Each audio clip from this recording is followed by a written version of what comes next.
Serikali haitendi kwa nia njema katika uchunguzi wake unaohusu akaunti za benki za mchungaji Ezekiel Odero. Mhubiri huyo ameiambia mahakama kupitia mawakili wake. Mahakama ya Milimani mnamo Jumatatu iliipa DCI haki ya kuchunguza akaunti za benki za Ezekiel na laini za M-Pesa licha ya kusikizwa kwa ombi lililowasilishwa katika mahakama kuu ya Mombasa kupinga hatua hiyo. Odero alihamia katika mahakama kuu ya Mombasa mnamo Mei tarehe 3 akiomba amri ya serikali kuzuia zaidi ya akaunti 15 za kibinafsi na za kanisa kufungwa. Odero ambaye aliachiliwa Alhamisi iliyopita baada ya kukaa korokoroni kwa siku 7.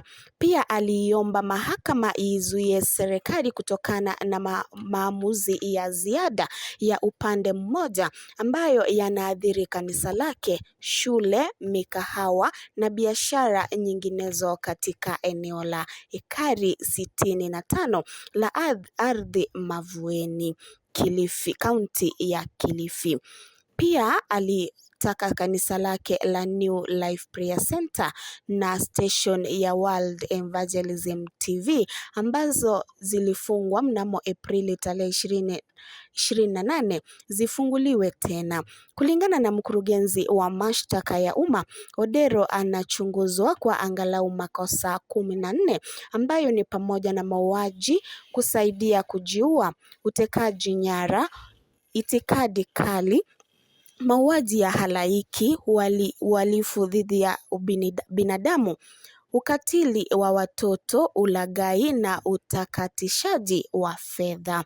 Hata hivyo, bado hajafunguliwa mashtaka rasmi.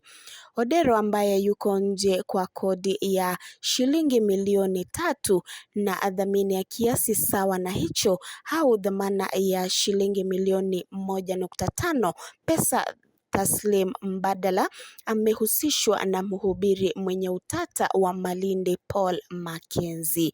Omari alishutumu serikali kwa kufanya visadi kwa kwenda Nairobi kwa siri kutafuta maagizo ya kesi ambayo tayari iko katika mahakama kuu ya Mombasa. Pia NCBA, Equity, KCB, HFC na Safaricom kumpa DCI taarifa zinazohitajika na DCI. Amri pia imetolewa inayotangaza uondoaji katika miamala inayohusiana na akaunti zilizoorodheshwa za benki.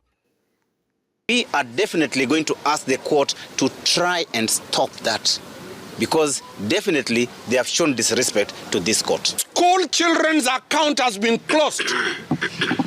Pastor does not know how to feed the children tonight.